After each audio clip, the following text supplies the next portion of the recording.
Well, everyone, what are angel and where to do this investor fit to our entrepreneurial culture?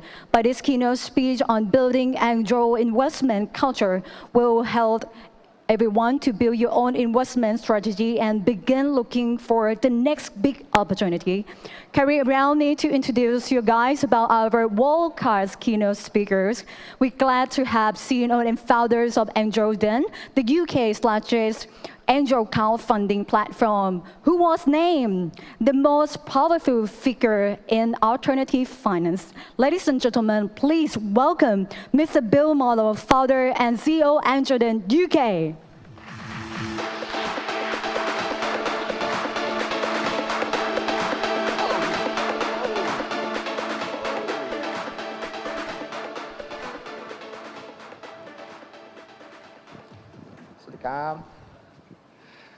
Thank you, guys. Yeah, I'm glad that picture's gone. That's good. Hi, my name's Bill. I'm going to talk slowly. I've done this for many years, and Thai people, English people find it difficult to understand what I'm saying, so I'm going to talk very slowly. As our wonderful compere said, Angel.den, we're not a crowdfunding platform, we're an angel funding platform. We're the largest in Europe, we're the largest in Asia. We have over 21,000 high net worths who are looking to invest into deals. And that's taken us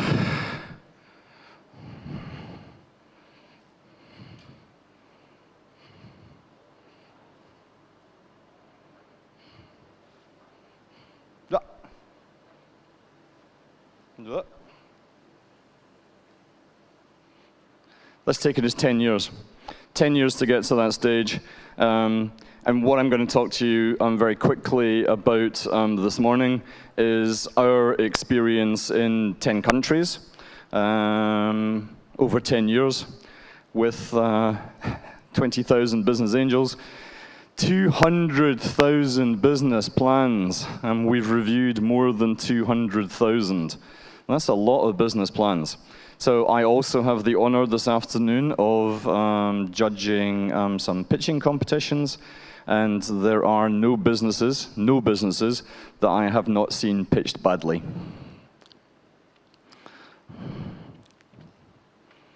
I think the very essence of what I want to talk about today is this, that what I see in a lot of ecosystems, even in the UK, even in the States, is that it's incredibly simple to set up a business. Anybody can set up a business. That it really is not the difficult thing. And I think lots of people in Thailand have set up businesses. I've been honored once again to talk to 50 or 60 of them through in the main hall. And lots of them are very, very good ideas. But for any ecosystem to survive, the startups within that ecosystem also have to survive. And I think the big problem that a lot of companies come up against is that the most difficult thing that they say that they're looking for is to raise money.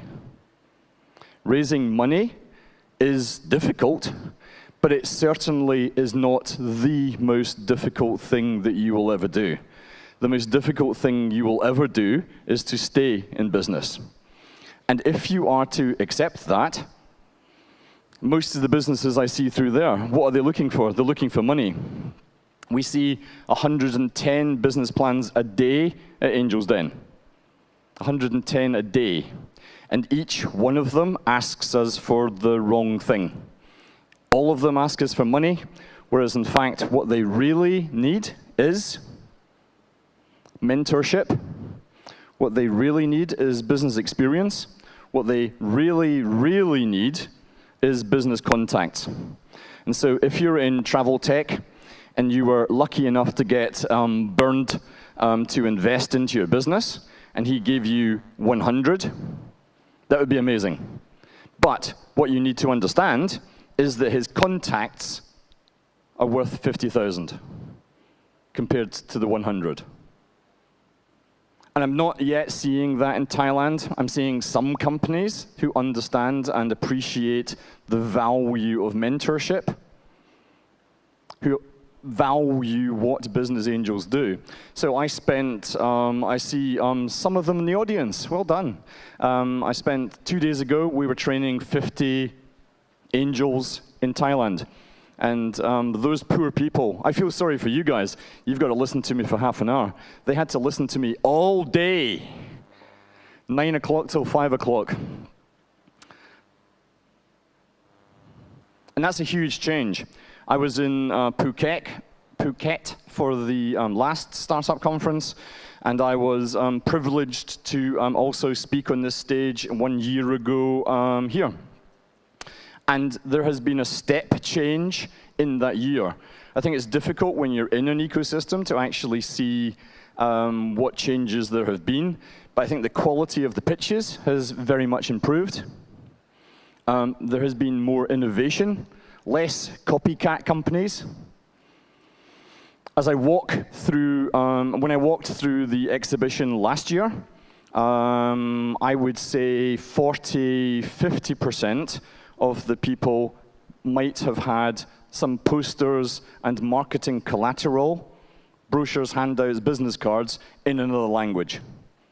Today, it's about 80%, because there has to be an acceptance that if a startup in Thailand is going to be successful, it cannot exist just in Thailand. It also has to move in ASEAN. It probably has to be available across the world to make the kind of money that it should be making.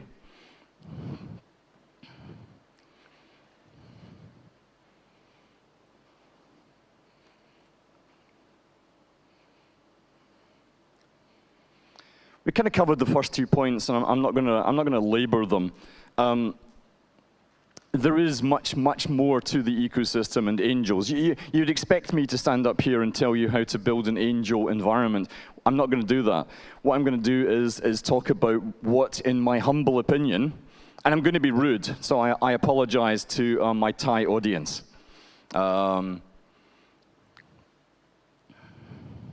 But I think I have an interesting perspective on the marketplace from my experience. And I think one of the major reasons for our success has been the huge number of mistakes that we have made in our 10 years. It's only 10 years, but I think we've made 100 years worth of mistakes. And this, in many ways, is my gift to you, Thailand, that you can carry on as you are, but I think it's going to be very difficult for the ecosystem to actually grow if these observations are not taken into account. Across the ecosystem, we're looking at government policy, we're looking at incubators, accelerators, we're looking at education, we're looking at business angels, yay. We're looking at the full panoply of things. But in every ecosystem that I come across, the critical path, the thing that is totally missing, and the thing that is most vital are business mentors. Those people who have been there and seen it and done it, who've experienced it, who've spent many years in business, who spent many years understanding what cash flow is, have spent many years exiting businesses. They might not have amazingly relevant skills, but they know how to run a business. Now, those people are the most valuable resource in the ecosystem. Obviously, we've got startups. Obviously, we're in Thailand, so I'm not even going to bother asking you guys questions. Oh, except one of the greatest achievements of my life was 2 days ago, training 50 angels. Do you know what I got? Do you know what I managed to do? I got Thai people to ask questions. Yep. They asked me questions, and they debated with me, and they said, no, that's not right, or I don't agree with that, or I disagree, or I don't like that. it was a fantastic moment, a great moment for me. I can see you guys are getting frightened that I'm going to ask questions. But I also witnessed 2 days ago the NSTDA bringing in an initiative across Thailand looking at setting up more mentors. And it's coming down the way, so looking at the largest companies in Thailand, taking their executives, taking the people that are working under them and helping turn those people into mentors. And much like the angels who came along, they will be successful angels. They will be successful angels because they had the humility to understand that they did not understand everything, that there was something that they could be taught. Every month across the world, I think we've trained 2,800 angels now across the world. But every month, say in Goldman Sachs in London, we train 20 to 30 angels there. And they will be successful because they had the humility to understand that whilst they are masters of the universe, in some banana trading derivative swaption thing, they have no idea how to value a startup, an unlisted, unquoted, illiquid stock that you cannot sell. I love the fact that the SET here has set up a mechanism to start financing businesses here. That's world leading. It's exciting. Let's see how it goes. But also the legals in Thailand are very complicated. If you just think it's really easy, then you're probably going to lose a lot of your money. If you think that valuing and doing the due diligence on a company is easy, how difficult can it be? Really, really hard. But guess what? Across the world, it's not just about taking the first people who want to be mentors. It is, you have to train people how to be mentors.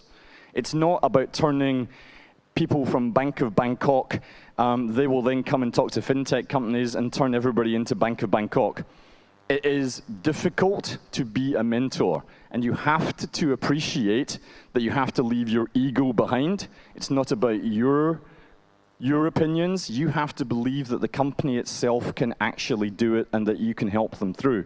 So I'm heartened. My whole speech was going to be about the lack of mentors in Thailand. And here is NSTDA actually looking at it. Wonderful. I'm excited. I really am excited. This is my, 5th time in 2 years to Thailand. I spent a lot of my time in the other ASEAN countries. We've got big offices in Singapore. We've got big offices in Hong Kong. I'm not excited about them. I'm much more excited about the potential here in Thailand. And I'm excited because the entrepreneurs are getting their act together. The government is actually having it's trying its best. It's trying its best in terms of policy. The Mentor Initiative is incredible. The other thing that I believe that Thailand must do is understand what angels really want. And so this took us 24, 25 months to figure out. So for 25 months, we assumed, wrongly, that angels were investing to make money. It's not an unreasonable assumption, but it was wrong. We had 2,100 angels at that time, and we asked them, why are you investing? Making money comes in at number 3. Number 2 is about giving something back to the ecosystem, helping younger people not make the mistakes that they themselves have made, mentoring. Ego, because 92% of them are male. Women angels make much better angels, but we don't have time to cover that. But the number one reason that people are looking to put their money into a business in return for equity is that they need something to get out of bed in the morning for and stimulate their gray matter.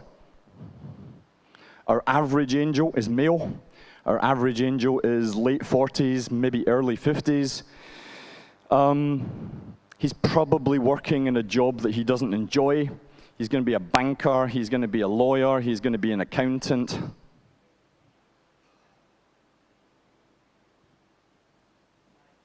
But every morning, he's going to wake up and say, do you know what? I just need something else to do with my life. And it kind of, I didn't understand that. And it's quite shocking, I think, to hear that. I mean, everyone, I imagine, although you won't tell me because you're Thai, so I'm not going to ask. But everyone kind of assumes that angels are going to invest just to make money. But if they do, if angels are just investing to make money, then they're stupid. Invest in the worst property in Chiang Mai. The worst property in Chiang Mai will produce you 4%, 5% growth a year. The house is still going to be there. Rather than investing in a 29-year-old with a startup that's been going for 12 months, 13 months with arguable IP, that's not the reason to invest. If genuinely you've looked at the full panoply of investment and opportunities out there, and you believe that angel investment is the best way to do it, then you will probably lose quite a lot of your money.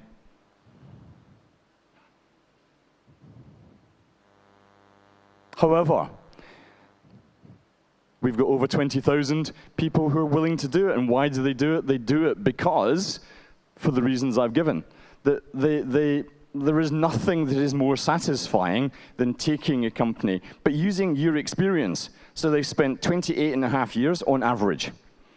28 and a half years doing something really boring. 28 and a half years building contacts. So why not start monetizing those contacts? Why not use the experience that you have got? And it is the experience and your skills at mentoring which are going to make the huge difference. In Europe, really bad companies at ridiculous valuations are getting funded right here, right now. There's no problem. There is no shortage of capital. But guess what happens to them? They go out of business in 14, 15 months. They go out of business because they didn't understand that one does not simply just need money. Here, I've talked to 3 people. Bangkok Venture Capital Association has got 20 million fund. Somebody else has got a 30 million fund. Somebody else has got a 40 million fund. Honestly, if you just want the funding, I can even see there's what you guys are calling crowdfunding. That's getting popular here as well. But it kind of misses the point. It's not about just getting the money on board. If any startups are out there and you just want to get the money, think again. Seriously. Clever money into your business is going to win every time. Every time. Unless you think you know it all already. Who here thinks they know it all already?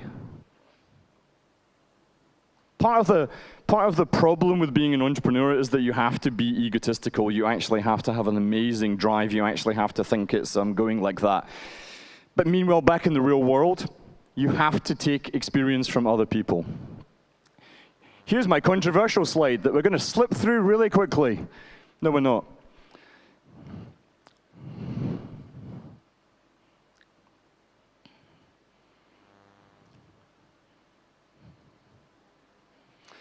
I spend a fair amount of time in Vietnam, and Vietnam has a very different relationship with failure. It's not as bad a thing as it is here in Thailand. It is not a badge of honor, whereas in London or in New York or in the Valley, people will not invest in you until you have failed. Failure is as acceptable as winning. It has to be, unless you happen to get it right the very first time. Unless you just get it, which you're not going to be able to, well, unless you're absolute geniuses, and I'm not too sure that's the case. But we have to here move to actually accepting failure in a much more proactive sense. If we don't, innovation is going to be incredibly difficult. And I see in the last month that Vietnam has overtaken Singapore in the World Intellectual Property Office, the Cornell and the INSEAD indexes. And guess what? You know, Laos is there. Cambodia's snapping at its heels. If we just stand still here in Thailand, we're going to slip further and further down. There has to be, when next you see somebody and you've seen that they failed, don't market against them. We were chatting much earlier about the ugly baby syndrome as well. So the whole of Thai society is about humility and about empathy and being very pleasant. It's one of the favorite, no, it's my favorite place on the planet to come because of the culture, because everybody's so friendly. And that's fantastic. But in the world of entrepreneurship, if someone's got an ugly baby, you need to tell them. You need to go, dude, your startup is rubbish. Your startup, it doesn't work. Your business model sucks.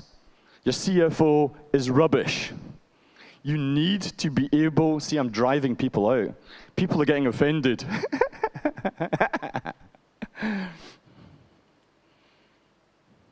And this is just my truth. Who knows what's right and wrong? But I understand. Well, I don't know how Thai people, come and talk to me after how people think about this. But we have to get to that stage. And it's about mentors actually grabbing companies and going, dude, that is not the way to do it. That is not a business. This is not a business. This is just a good idea. But we haven't funded a good idea in 23 months. No one is funding a good idea. You have to have a business, as far as we're concerned, and we're going to cover that. You have to be cruel to be kind. It is kind. It's kind in the long run, but I understand it hits against Thai values, it hits against Thai morals, to actually be able to go, look, you could have something here if you did this and this and this. Constructive criticism, not just go, bah, it's rubbish. I see that in ASEAN countries.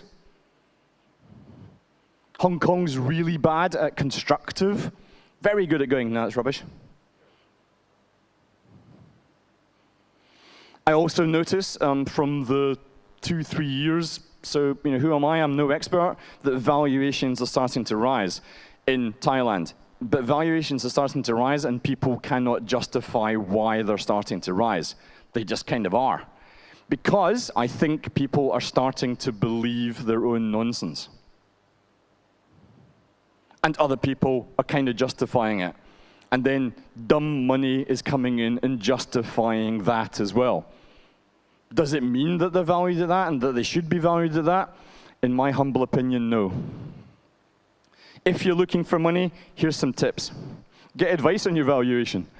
Where'd you get it from? I can value any business in 4 seconds. Come and talk to me later. 200,000 business plans, I do valuations. Don't ask for more money than you need. I see that a lot, and I'm judging the business plans across here at 1:30. It's a very difficult question, how much money do you need? Because you've probably never done it before in the startup world. You don't know how much it's going to take, how much it's going to cost, but it's not a trick question. Just work out how much money you need. And it's not going to be $1 million. I hate people asking for $1 million or $500,000. Exactly. Really? Exactly? No sensible investor is going to take money from his back pocket and put it either into your back pocket or into the company's bank. They want to see it applied in the business. Do not tell lies in your business plan because you will get found out, and when you get found out, you will be dead. Have the humility. We've talked about that. I checked all my facts before I came here, and I see that 51% of the population in Thailand is women. If you have a startup and you do not have a woman on your board, you're stupid. 51% of the population, 84% of the buying decisions are made by women. If you are in an FMCG or B2B business and you don't have a woman on board, I can probably tell you're going to fail. You're going to fail because you're missing out on a whole bunch of advice, not just from angels and from mentors. It also shows that you're stupid.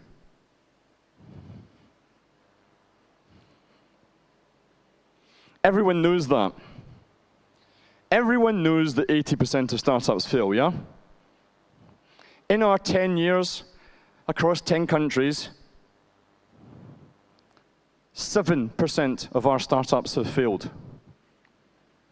93% of all the businesses that we've ever funded are still going. 93%. If somebody comes along and says, you know, I want $1 million, and they go, yeah, fantastic, you seem like a nice chap, and I like you, and I liked your video. There you go, there's $1 million. Good luck, see ya. You will lose your money if you do not accept that you also have to do the hard work. You have to mentor them. Hey, you don't have to mentor them. If you want to keep your money, I would advise it. You need to give them your experience. You need to give them your contacts. You'd be dumb not to. We super curate the deals. To see one deal that gets to pitch at Angel's Den, we need to see 155. We reject 154 businesses. What do they need? They need sales. And once again, that's kind of controversial in Thailand. Lots of people haven't got sales, and it's very easy for me to stand up here and go, yeah, you need sales. It's 3 words. I understand that for startups here, the most difficult thing you will ever do is sell something. I would not advise any angel to invest before you've got sales. If you don't have sales, you've just got an idea. If you cannot prove your business model, and beyond proving your business model, you have to have sold something to someone who's not your mum, and have the processes, the systems, and controls in place to be able to replicate that sale. That is my definition of a business. If you don't have a business, very difficult. USP, if you don't have a USP which is protectable, if you don't have a copyright, a trademark, some sort of patent, if you don't have first mover advantage, if you don't have an intellectual advantage, in my humble opinion, you do not have a business. It is incumbent on the shareholders of Google to come in, thank you very much for proving a market, and then kill you. Guess what? They will, because this is business.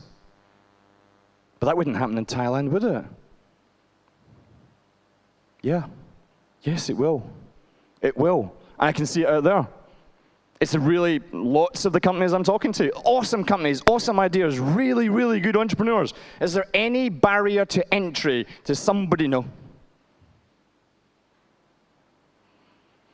Would I invest my money in it? No. Purpose and passion.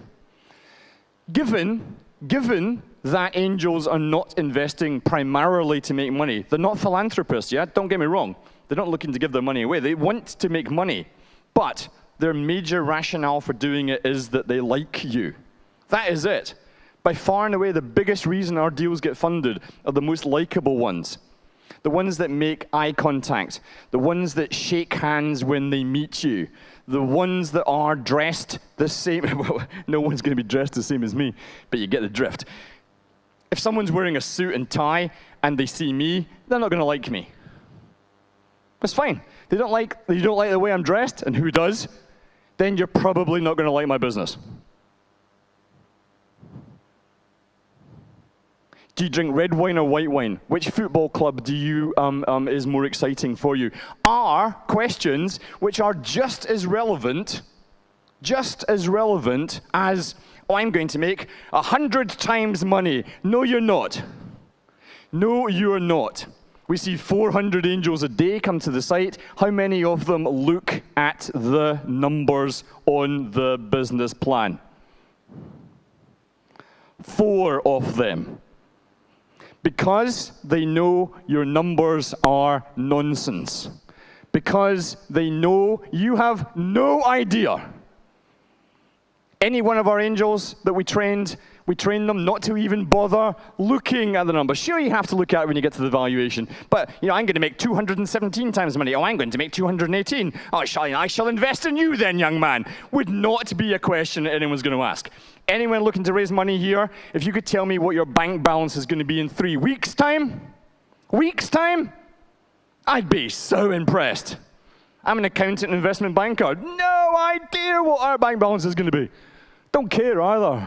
That's how bad an accountant and investment banker I was. Not one of our angels is ever going to say, yes, and what I want to see is your 3-year cash projection. Americans will ask that. American-trained angels will ask that. But American-trained angels lose 80% of their money. They accept that. They use the efficient markets hypothesis. They invest in 9.6 deals across different sectors, across different stages, and they go, 80% of them are going to go under, 10% is going to go, and 10% is going to pay me back all the money I've got. That was the reason we set up Angels Den, to crush that. Because for you guys looking to raise money, 80% of you are going to go under? This is kind of what Angels Den is all about. This little red dot. I'm not going to spell it out to you, but guess what? To set up in business, you have to be kind of good at it. You have to love it. If you are not working 14, 15 hours a day in your startup, you're probably not going to succeed. Probably not going to succeed. The world needs it. The world needs it. Not Thailand. Not a region of Bangkok. The world has to need it to actually get the scalability that you're going to be doing for it. And then, call me an old-fashioned kind of guy, you need to get paid for it. Without spelling it out to you, you're good at it and you love it, that's your passion. Carrying on. The red dot is where we want companies to be. You need to be good at it, you need to love it, you need to find your passion, your mission, your protection, your profession, and your vocation. If you don't, you're going to find it really hard. If it's just something you're pretending to be into, you're going to find it really hard. You'll probably go under.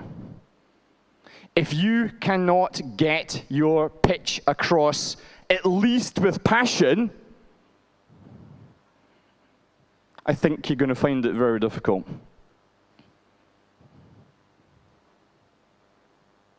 I hope I haven't upset you too much.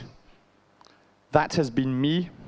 Thank you very much for your time and for your energy, and I'll be over there, and you can come and hit me. Thank you. This is Mr. Bill Morrow. Well, thank you so much. You always lock the stage for the Startup Thailand and Solvay, and your high energy presentation provide all the audience effective and advice for your presentation. Thank you to you. One more time, everyone, for Bill Morrow. Thank you.